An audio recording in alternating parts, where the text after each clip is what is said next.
ज्यादातर बच्चे एनक्लेक्स में इस वजह से नहीं हार जाते कि वो लेजी हैं या उन्हें कम आता है। They quit because every day they study but they don't know whether they are improving और जस्ट वेस्टिंग टाइम। और यहां से उनका एनक्लेक्स फेलियर स्टार्ट होता है because they have unclear goal, unclear plan and unclear progress.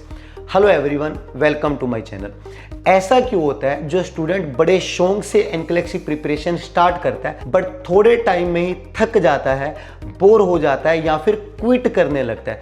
Student think they can't focus because they are lazy, but बड़े सारे student इस वजह से फोकस नहीं कर पाते just because they are lazy. But the truth is their brain is over stimulated, overloaded and specially addicted to cheap dopamine. आज मैं आपको टॉप 3 रीजन बताऊंगा why some student feel lazy and procrastinated in spite. लोग इतने ताने मारते हैं फिर भी उनसे पढ़ा क्यों नहीं जाता, उनका पढ़ने का मन ही नहीं करता। वीडियो में लास्ट तक बने रहना। I will tell you the best 3 solution कैसे आप मोटिवेटेड होकर आप एनक्लेक्स को कैसे पास कर सकते हो। Talking about the reason first, the first reason is the dopamine trap. Dopamine होता है हैप्पीनेस हार्मोन, डोपामिन होता है हमारे ब्रेन का अचीवमेंट हार्मोन।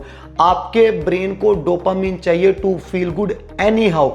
पहले डोपामिन मिलता था बड़े सारे एफर्ट्स के बाद, लाइक जिम जाने के बाद, कुछ बड़ी अचीवमेंट करने के बाद, कुछ बड़ा गोल अचीव करने के बाद। पर आजकल डोपामिन हर एक जगह पर मिल जाता है, बहुत चीप डोपामिन है। रील्स देखकर मिल जाता है, जंक फूड देखकर मिल जाता है, स्क्रोलिंग करके मिल जाता है। अब हमारे ब्रेन को डिफरेंस नहीं पता चीप डोपामिन और रियल डोपामिन के बीच में। इसको फर्क नहीं पड़ता डोपामिन कहां से आ रहा है। Your brain just want quick dopamine. अगर उसको 10 सेकंड में डोपामिन मिल रहा है विदाउट एफर्ट्स, जस्ट रील देखकर, वो क्यों ही इतने एफर्ट्स करेगा, इतने हार्ड एफर्ट्स करेगा एग्जाम पास करने के। वो क्यों ही आपको मोटिवेशन देगा कि आप दिन रात क्या कहते हैं अपने एग्जाम को पास करो। ये सब कुछ हुआ है मोबाइल के ओवर यूज से। और अगर एक ह्यूमन के पास डोपामिन पड़ा है उसको अचीवमेंट करने की जरूरत ही नहीं पड़ती। इसी वजह से आज के समय में लोगों के पास डोपामिन इतना ज्यादा है, हर जगह पर डोपामिन पड़ा है, तो कि उनके पास मोटिवेशन होती नहीं है बड़े गोल को अचीव करने की। Reason number 2, lack of clarity. और मैंने बड़े बच्चों में देखा है बच्चों को पता ही नहीं होता एग्जैक्ट कितना सिलेबस करना है, एग्जैक्ट पढ़ना क्या है, एग्जैक्ट पढ़ने का वे क्या है। उनको पता ही नहीं होता कि कौन सा टॉपिक सबसे ज्यादा इंपॉर्टेंट है, उनको पता ही नहीं होता इंप्रूवमेंट करनी कैसे है। I know so many student जो बार बार सेम मिस्टेक करते हैं, उनको पता ही नहीं होता कि वो एग्जाम के लिए कब रेडी है। Psychologically the human brain loves clear target. When target is unclear, the brain start creating stress.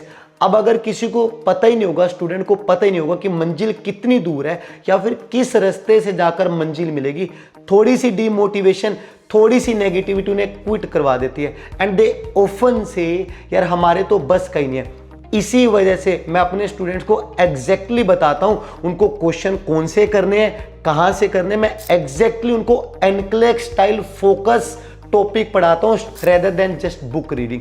आपका टारगेट बड़ा क्लियर होना जरूरी है। And the reason number 3, emotional burnout and fear of failure. ये बच्चों में बहुत पाया जाता है। स्टूडेंट को बड़ा ज़्यादा फैमिली प्रेशर होता है, उनको बहुत ज़्यादा फाइनेंशियल प्रेशर होता है। बच्चों के मन में हमेशा ये क्वेश्चन चलता रहता है, व्हाट इफ आई फेल। अगर मैं फेल हो गया तो लोग क्या कहेंगे। वो अपने आप को ना चाहते हुए भी दूसरे स्टूडेंट से कंपेयर करने लगते हैं। कभी जॉब का स्ट्रेस या फिर कभी इंप्रूवमेंट ना होने का स्ट्रेस। इसी डर के चलते वो अपना 100% दे ही नहीं पाते हैं और इन तीनों रीजन के चलते स्टूडेंट एनक्लेक्स को क्विट करने लगते हैं। Let me tell you the practical solution, आप कैसे बहुत एंटरटेनिंग वे से एनक्लेक्स को पास कर सकते हो। Solution number 1, make study small. अपने बड़े बड़े टास्क को छोटे छोटे पार्ट में डिवाइड करो। हर एक छोटे टास्क के कंप्लीट होने के बाद अपने आप को अप्रिशिएट करो, अपने आप को कुछ रिवॉर्ड दो। फॉर एग्जांपल, इतने क्वेश्चन करने के बाद मैं 10 मिनट की वॉक करूंगा।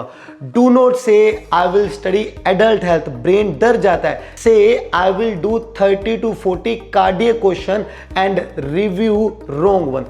छोटे टास्क आपको सेंस ऑफ अचीवमेंट देंगे, छोटे टास्क से आपकी सक्सेस विजिबल होगी, छोटे टास्क से आपका फियर कम होगा। आज को इंप्रूव करो, लॉन्ग टर्म को मत देखो। Solution number 2, use 25/5 rule. 25 minute deep study, 5 minute break, और ऐसा एटलीस्ट 3 बार करो। पर इस 25 मिनट की स्टडी में no phone, no talking, no distractions. आपको क्वालिटी पर ध्यान देना है, क्वांटिटी पर नहीं। Imagine a student study 6 hour and write nothing, another student study just for 90 minute, write 40 question, हर एक गलत क्वेश्चन को रिव्यू कर रहा है, रेशनल लिख रहा है, और जिस ट्रैप में वो फंसा था उसको भी अच्छे से नोटिस कर रहा है। आप मुझे बताना किसके पास होने के चांस है।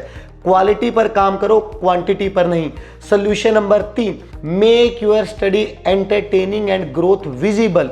बच्चे नोट्स के ही रट्टे मारते रहते हैं। अरे अगर एक बार नोट्स समझ आ गए हैं तो बार बार पढ़ोगे तो बोर हो जाओगे, and that's a weak method of studying. मैं बेस्ट मेथड क्या बोलता हूं, स्ट्रॉन्ग मेथड क्या है, do question, recall teaching, learn from rationally, NCLEX need just judgment not just memory. जब स्टूडेंट क्वेश्चन के थ्रू लर्न करते हैं उन्हें अपनी ग्रोथ विजिबल होती है।